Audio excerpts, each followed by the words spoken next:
All right, ladies and gentlemen, I welcome you back. Unfortunately, Dick Morris was unable to be with us. 877 Newsmax, 877-639-7629. If you would like to weigh in. I mentioned Lester Holt. Now, if you were watching my show either at noon yesterday, right here, America Talks Live, or my 7 p.m. show, which is on 7 p.m. Eastern every night as well here on Newsmax TV, you saw me give you a Give Me 5 that documented the liberal biases of Lester Holt. Left no doubt in my mind what was to come, and it came. It came. In the debate, Hillary Clinton got no follow-ups challenging her answers. Donald Trump was followed up by Lester Holt 6 different times. In other words, his explanations, his answers weren't good enough on their own, didn't stand on their own, didn't satisfy the liberal biases of Lester Holt, so he had to follow up and pressure him. And in particular, as I mentioned earlier, the birther issue. The birther issue, really? In the first debate? For a full 15-minute segment or 20-minute segment, the birther issue? And then what else did we have here?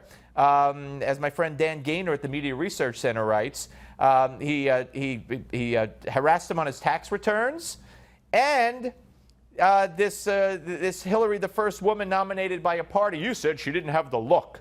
You know, it was such a setup, it wasn't even funny.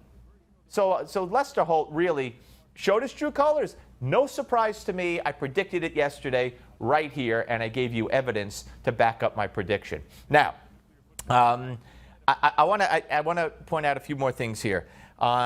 With regard to the economy, let's go to 161, shall we? 161. He was very strong, Donald Trump was, at the beginning, and the beginning was the economy. And here's some of what he had to say. When she started talking about this, it was really very recently. She's been doing this for 30 years. And why hasn't she made the agreements better? The NAFTA agreement is defective. Secretary Clinton and others, politicians, should have been doing this for years, not right now because of the fact that we've created a movement. They should have been doing this for years. What's happened to our jobs and our country and our economy generally is, look, we owe $20 trillion. We cannot do it any longer. He knew, at that point, I'm saying to myself, as he's getting her on TPP, getting her on NAFTA, your husband passed NAFTA, you favored NAFTA, you favored TPP, we'll see more of that. I'm saying, wow, he's got command of the facts. And on economics, he does. And I believe he knows things he didn't say. He just got overwhelmed or couldn't say them. I don't know on other issues. But on the economy at the beginning, the first subject, he was dynamite. Here's more. New jobs with rising incomes, investments, not in more tax cuts that would add $5 trillion to the debt. But you have no plan. Mine would create 10 million jobs, and yours would lose us 3.5 million jobs. You are going to approve one of the biggest tax increases in history. You are going to drive business out. Your regulations are a disaster, and you're going to increase regulations all over the place. And by the way, my tax cut is the biggest since Ronald Reagan. I'm very proud of it. Yep, absolutely. And then she talked about how, I don't know, she said something false, which I can't even remember, about the tax cut, and he said not true. And it's so not true. I'm drawing a blank on his on his tax cut. And you know, I had Larry Kudlow sit here, I had Stephen Moore, both have been consultants and helped write the whole economic tax plan for Donald Trump, and she just was making things up at that point. At that point, she's feeling desperate, because he's rocking it. He's rocking it at that point. All right, 877 Newsmax, 877-639-7629. Let's go to Bill, who is in Sacramento. Hello, Bill. Yes, sir. Yes, sir. Thanks for calling. Hey, no problem. Hey, you know, when I was watching that debate, Trump, you could tell he's not that great of a debater or whatever. Hillary was definitely prepared, but in the end, he could have pulled that thing off and closed it out by just when the Hillary made that comment about, the United States and giving its word to other countries. I'm sitting there looking at it going, well, there's his opportunity. How could she be the one to give her word to another country when she can't even tell the truth to the FBI or to the American people about what's going on with her emails and whatever else that she's involved in, the Clinton Foundation, everything. So I don't know why he didn't bring that up. I guess he was just maybe overwhelmed with the debate or something, but he could have pulled that thing off in the end and left that with a win. Kind of like a football game. You know, as long as you're in it till the end, just pull it off in the end, he could have pulled it off. He could have pulled it off with that, or at the very end, as I'm going to document in my Give Me Five segment at the end of the show, when she brought up you call women pigs, blah, blah, blah. And, of course, he said, I could say something, but I'm not going to say it. He could have brought up the Clinton women and how he's called her in the past an enabler of Bill Clinton, and then threatening or having the women believe that they've been threatened by her and by private eyes or whatever. So he had a lot he could have said to close it out.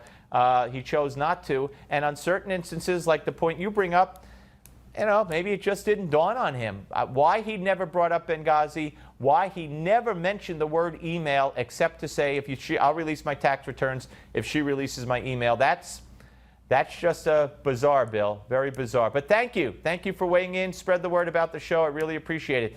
877-NEWSMAX, 877-639-7629. That is the number. And I want to play you one more from the early part on the economy and related issues when Donald Trump was really scoring points. Typical politician, all talk, no action, sounds good, doesn't work, never going to happen. Our country is suffering because people like Secretary Clinton have made such bad decisions. We are in a big, fat, ugly bubble. The Fed is doing political by keeping the interest rates at this level. And believe me, the day Obama goes off and he leaves and he goes out to the golf course for the rest of his life to play golf, when they raise interest rates, you're going to see some very bad things happen because the Fed is not doing their job. The Fed is being more political than Secretary Clinton. I thought that was good. And all she could do for to retort at that point, to those points made by Trump on the economy, was and give poor answers. I mean, she was getting drowned. And then she started to attack. And he felt he needed to answer every attack instead of brushing it off. And that's what got him off track, unfortunately. Back to the phones. Tunya from Las Vegas. Hello, Tunya. You're next. Thanks for calling. Appreciate it. Yes, Steve. So happy to speak with you. My pleasure. You know, I called you once before from Yes. Nevada. Anyway, Steve, Donald won that debate hands down last night, okay? Secondly, he was being kind to Hillary. So people won't call him a bully. You got to understand, he's ahead. So he doesn't want anything to set him back. He's focused like a laser at this point in time. He's gone after her black votes. He's struck it on her black votes. She is worried. He, on the other hand, just showed up on the presidential. And hey, I am so happy he didn't go off the deep end, because they really would like to have done that. Okay, Steve? No, I agree with you, Tunya, but let me ask you a question. For instance, when she says he probably paid no taxes, and the two tax returns that she saw from the 90s, he did pay no taxes, instead of him just saying, while she's talking, leaning into the microphone saying, that's good business, people out there don't know. They're not as smart as you and me, Tunya, and they think he paid no taxes. Wow, he broke the law. Donald Trump, it's incumbent upon him to say, I want to explain what Hillary's talking about. You might think I broke the law. I didn't break the law. I have accountants, like people have accountants. I take deductions, and if it turns out I paid little or no federal income tax legally, that's a good thing, like it would be for you. He didn't do that. He left the impression, probably with a couple of million Americans, that he broke the law. He has to explain it a little better, Tunya. Okay, thanks, Steve. But you know what? I'm still going to stick with the fact he won the debate. All right. That people are not looking for people like Hillary. They're looking for somebody fresh and new, somebody I with hear ideas. you. She has no idea. I hear you. Okay? All right, Tunya, thank you. Call again. Don't take so long next time. Call again. Thank you very much. All right, folks, she could be right. Look, I don't think there's any Trump supporter who watched that debate yesterday and said, oh my gosh, Trump missed this opportunity, he missed that opportunity, I'm not voting for him. Not at all. I think every Trump supporter said, of course I'm going to still vote for him. The trick is to get the undecided. The trick is to solidify the independents or the people who are on the cusp. That's the trick. And I just think he missed great opportunity to do it. That's my complaint. And I'll say it over and over again. He's got to do better next time. And he's got to have points in his head when a topic comes up that he's going to drift off the topic and make the points he wants to make related to that topic. I should be a debate coach. I should be a consultant. But I'm a great talk show host, so I can't do everything. Coming up, Carl Higbie joins me. Don't go away.